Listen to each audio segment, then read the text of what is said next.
ഇസ്ലാം ലഘുപരിചയം. ഇസ്ലാമിക വിശ്വാസത്തിന്റെ ആധാരശിലയായി വർത്തിക്കുന്നത് ഏക സത്യദൈവാരാധനയും വിശ്വാസവുമാണ്. ഏകദൈവ വിശ്വാസം.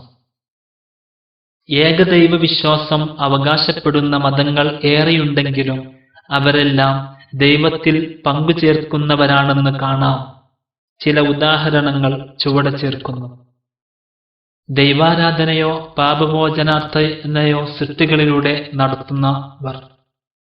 ദൈവിക ഗുണവിശേഷണങ്ങൾ വ്യക്തികളിലോ ജീവികളിലോ വസ്തുക്കളിലോ ആരോപിക്കുക. ദൈവത്തിനെതിരിൽ വല്ലതിനും ഔന്നിത്യം നൽകി അവന് പകരക്കാരെ സ്വീകരിക്കുക. ഉപരിസൂചിത വിശ്വാസങ്ങളും പ്രവർത്തനങ്ങളുമെല്ലാം ഇസ്ലാമിക ആദർശത്തിന് വിപരീതമാണ്. അല്ലാഹു എന്നത് ഏക സത്യദൈവത്തിനുള്ള നാമമാകുന്നു. അൽ എന്നും ഇലാഹ് എന്നുമുള്ള രണ്ട് അറബി പദങ്ങളുടെ സംയോജനമാണ് അല്ലാഹു. ഈ അറബി പദം കൊണ്ടർത്ഥമാക്കുന്നത് ഏകദൈവം അഥവാ ഏക സത്യദൈവം എന്നാണ്.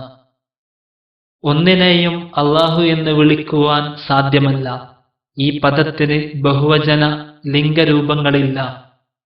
ദൈവങ്ങളെന്നോ ദേവത എന്നോ പറയാനാകാത്ത വിധം നിസ്തുലമാണ് അല്ലാഹു എന്ന നാമം എന്ന് സാരം.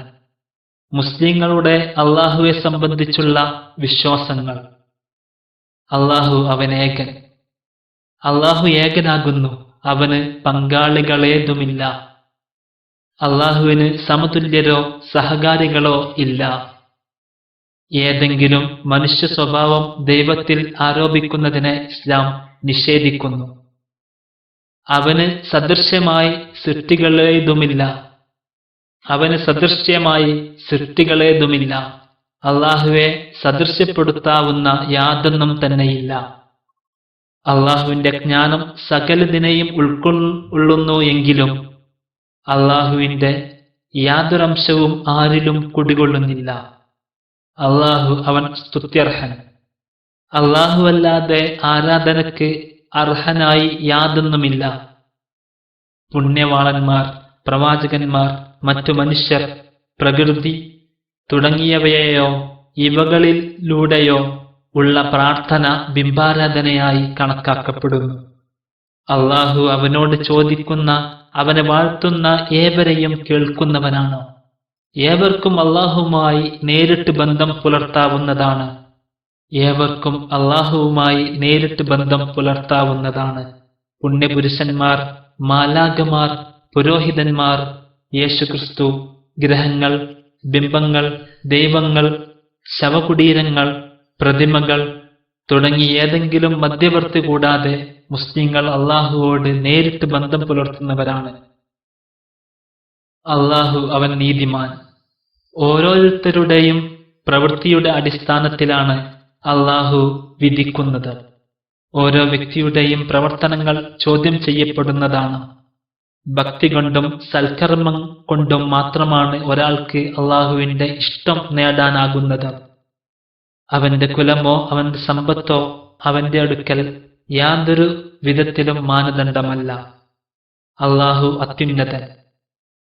അല്ലാഹു അവന്റെ സൃഷ്ടികളെക്കാൾ ഔന്നിത്യമുടയവനും സൃഷ്ടികളിൽ നിന്ന് വിഭിന്നവുമാണ്. സദൃശ്യപ്പെടുത്താനാകാത്ത വിധം ഉന്നതനാണ് അല്ലാഹു. അല്ലാഹു കരുണാവാരിധി.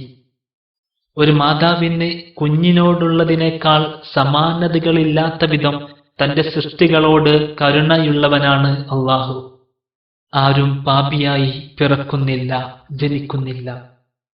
അല്ലാഹു പാപങ്ങളിലകിലം പൊറുക്കുന്നവനാണ്. അല്ലാഹു സർവശക്തൻ.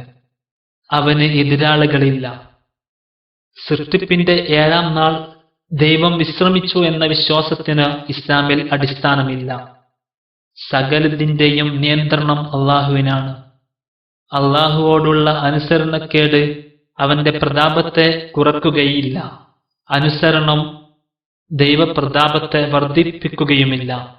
അവന്റെ അനുമതി കൂടാതെ ഒരില പോലും പൊഴിയുന്നില്ല. അല്ലാഹുവിന്റെ മഹത്വത്തെക്കുറിച്ചുള്ള ആത്മാർത്ഥ അന്വേഷണം ഒരാളെ വിനയത്തിലേക്ക് നയിക്കുന്നതാണ്. അല്ലാഹുവിന്റെ നാമഗുണ വിശേഷണങ്ങളിലൂടെ അവനെ അറിയുവാനും അവന്റെ സർവാധിപത്യവും പ്രഭാവവും ശക്തിയും തിരിച്ചറിയുവാനും അവനോട് തേടുവാനും സ്വയം വിനയാന്വിതരാകുവാനുമാണ് അള്ളാഹു നമ്മോട് ആവശ്യപ്പെടുന്നത്. അവന്റെ സുന്ദര നാമ ഗുണവിശേഷണങ്ങളിൽ ചിലത് നമുക്ക് പരിചയപ്പെടാം. അള്ളാഹു സൃഷ്ടാവും നിയന്താവുമാണ്. മാപ്പരുളുന്നവനാണ്, അനുഗ്രഹീതനാണ്, സർവജ്ഞനും സൂക്ഷ്മജ്ഞാനിയുമാണ്. ആവശ്യങ്ങളിൽ അപേക്ഷിക്കുന്നവന് ഉത്തരം ചെയ്യുന്നവനാണ്. നാനാവിധ അപര്യാപ്തതകളിൽ നിന്നും മുക്തനായവനാണ്. സമാനതകളില്ലാത്ത വിധം മഹത്വമുടയവനാണ് അള്ളാഹു. ഖുർആൻ ദൈവിക വചനത്തിന്റെ ലിഖിത രൂപമാണ് ഖുർആൻ. ഖുർആനും മുഹമ്മദ് നബി സല്ലല്ലാഹു അലൈഹി വസല്ലമയുടെ ആധികാരിക വചനങ്ങളുമാണ് ഇസ്ലാമിക പ്രമാണങ്ങൾ. നാം ഇതുവരെ ചർച്ച ചെയ്ത വിഷയങ്ങളെ സ്ഥാപിക്കുന്ന ഏതാനും ചില ഖുർആനിക വചനങ്ങൾ. താനല്ലാതെ യാതൊരു ആരാധ്യനുമില്ലാത്തവനായ അള്ളാഹുവാണവൻ. വിശുദ്ധ ഖുർആൻ 59-ാം അധ്യായം 22-ാം വചനം. പറയുക, അള്ളാഹുവെ കൂടാതെ നിങ്ങൾക്ക് ഉപകാരമോ ഉപദ്രവമോ ചെയ്യാൻ കഴിയാത്ത വസ്തുക്കളെയാണോ നിങ്ങൾ ആരാധിക്കുന്നത്? വിശുദ്ധ ഖുർആൻ 5-ാം അധ്യായം 76-ാം വചനം. അവന് തുല്യമായി യാതൊന്നുമില്ല. അവനെല്ലാം കാണുന്നവനും എല്ലാം കേൾക്കുന്നവനുമാകുന്നു. നിങ്ങൾ അള്ളാഹുവെ ആരാധിക്കുകയും അവനോട് യാതൊന്നും പങ്കുചേർക്കാതിരിക്കുകയും ചെയ്യുക. 4-ാം അധ്യായം 36-ാം വചനം. നിങ്ങളുടെ രക്ഷിതാവ് പറഞ്ഞിരിക്കുന്നു, നിങ്ങൾ എന്നോട് പ്രാർത്ഥിക്കൂ, ഞാൻ നിങ്ങൾക്ക് ഉത്തരം നൽകാം. 40-ാം അധ്യായം 60-ാം വചനം. അതിനാൽ ഇതെല്ലാം അറിഞ്ഞുകൊണ്ട് നിങ്ങൾ അള്ളാഹുവിനെ സമന്മാരെ ഉണ്ടാക്കരുത്. 2-ാം അധ്യായം 22-ാം വചനം.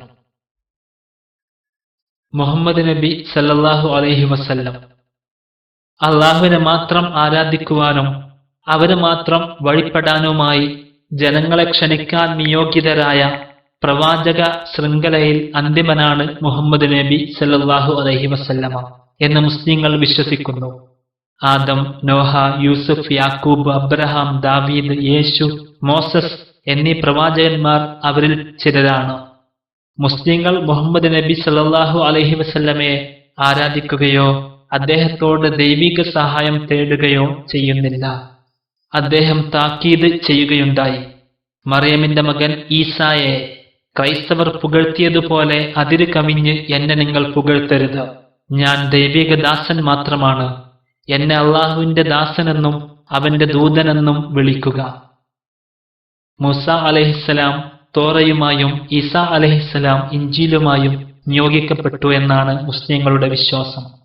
മുഹമ്മദ് നബി സല്ലല്ലാഹു അലൈഹി വസല്ലം ദൈവിക അധ്യാപനമായ ഖുർആനിന്റെ പ്രയോഗവൽക്കരണത്തിനായി നിയോഗിതനായി എന്നും മുസ്ലിങ്ങൾ വിശ്വസിക്കുന്നു. പ്രവാചക വചനങ്ങളിൽ ചിലത് കാണുക. മനുഷ്യരോട് കരുണ കാണിക്കാത്തവന് അള്ളാഹുവും കരുണ ചൊരിയുകയില്ല.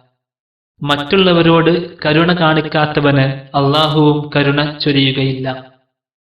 നിങ്ങളിൽ സൽസ്വഭാവിയത്രേ ഏറ്റവും നല്ലവൻ. വിനയമുള്ളവനാകുക. മറ്റുള്ളവരുടെ ശല്യപ്പെടുത്തുകയോ സ്വയം വലിപ്പം നടിക്കുകയോ ചെയ്യരുത്. ശക്തി കൊണ്ട് ഒരുത്തനെ തോൽപ്പിക്കുന്നവനല്ല ബലവാൻ. കോപത്തെ നിയന്ത്രിക്കാനാകുന്നവനാണ് യഥാർത്ഥ ശക്തൻ. നിങ്ങളിൽ ഉയർന്നവരിലേക്ക് നോക്കാതെ നിങ്ങളിൽ താഴ്ന്നവരിലേക്ക് നിങ്ങൾ നോക്കുക. അപ്രകാരം ചെയ്യുക വഴി ദൈവം നൽകിയ അനുഗ്രഹങ്ങളിൽ നിങ്ങൾക്ക് ആശ്വസിക്കാൻ കഴിയും. നന്മയിൽ യാതൊന്നിനെയും നിസ്സാരമായി കാണരുത്. നിന്റെ സഹോദരനെ പുഞ്ചിരിക്കുന്ന മുഖത്തോടെ കണ്ടുമുട്ടുന്നത് പോലും. ആരാധന. ദൈവം മാത്രമാണ് ആരാധനയ്ക്ക് അർഹനെന്ന് നാം മനസ്സിലാക്കി. എന്നാൽ എന്താണ് ആരാധന? മുസ്ലിം പണ്ഡിതന്മാർ ആരാധനയെ നിർവചിച്ചത് അള്ളാഹുവിന്റെ തൃപ്തി ലഭിക്കുന്ന ആന്തരികവും ബാഹ്യവുമായ വാക്കുകളും കർമ്മങ്ങളും ഉൾക്കൊള്ളുന്ന പദമാണ് ആരാധന എന്നാണ്. മറ്റൊരു രീതിയിൽ പറഞ്ഞാൽ ഇസ്ലാമിലെ ആരാധന നമസ്കാരം, വ്രതം, ദാനം, ഹജ്ജ് തുടങ്ങിയ അനുഷ്ഠാനങ്ങളിൽ പരിമിതമല്ല, അതിലുപരിയാണത്. ഒരു പ്രവൃത്തിയും സ്വന്തം നിലയ്ക്ക് ആവുകയില്ല. എന്നാൽ സംക്ഷുബ്ധമായ ഉദ്ദേശത്തോടെയും ദൈവപ്രീതി പ്രതീക്ഷിച്ചുകൊണ്ടും ചെയ്യുന്ന ഏത് കർമ്മവും ആരാധനയാക്കി മാറ്റാവുന്നതാണ്. അള്ളാഹുവിന്റെ പ്രവാചകൻ സല്ലല്ലാഹു അലൈഹി വസല്ലമ പറഞ്ഞു, ഒരാൾക്ക് അഭിവാദ്യമർപ്പിക്കുന്നത് ദാനമാണ്, നീതി പാലിക്കുന്നത് ദാനമാണ്, തന്റെ കുതിരയാൽ ഒരാളെ സഹായിക്കുന്നത് ദാനമാണ്, ഒരു നല്ല വാക്ക് ദാനമാണ്, നമസ്കാരത്തിലേക്ക് പോകുന്ന ഓരോ കാലടിയും ദാനമാണ്, വഴിയിൽ നിന്ന് തടസ്സം നീക്കുന്നത് ദാനമാണ്, അള്ളാഹുവിന്റെ പ്രീതിക്കായി കുടുംബ സംരക്ഷണം പോലെ ശരിയായ ആവശ്യാർത്ഥമുള്ള ജീവിത വിഭവം തേടുന്നത് പോലും ഇതിന്റെ പരിധിയിൽ വരുന്നു. ഒരാൾ മറ്റുള്ളവരെ കാണിക്കുവാൻ പെരുമക്കായി ജോലി ചെയ്യുന്നുവെങ്കിൽ അത് ആരാധനയാവുകയില്ല. മതം ദൈവവും വ്യക്തിയും തമ്മിലുള്ള സ്വകാര്യ ഇടപാട് മാത്രമാണെന്ന് കരുതുന്നവർക്ക് ഇതൊരു പുതുമയായി തോന്നിയേക്കാം. മാത്രമല്ല, ഇത്തരം കർമ്മങ്ങൾക്കൊന്നും മറ്റ് മതങ്ങളിൽ ഇപ്രകാരമുള്ള സവിശേഷതയും ഇല്ല. മുസ്ലിങ്ങൾക്ക് ഇസ്ലാം ഒരു മതം മാത്രമല്ല, സമ്പൂർണ്ണ ജീവിത മാർഗദർശനം കൂടിയാണ്. ഇസ്ലാം മോക്ഷത്തിന്റെ ഏക മാർഗം.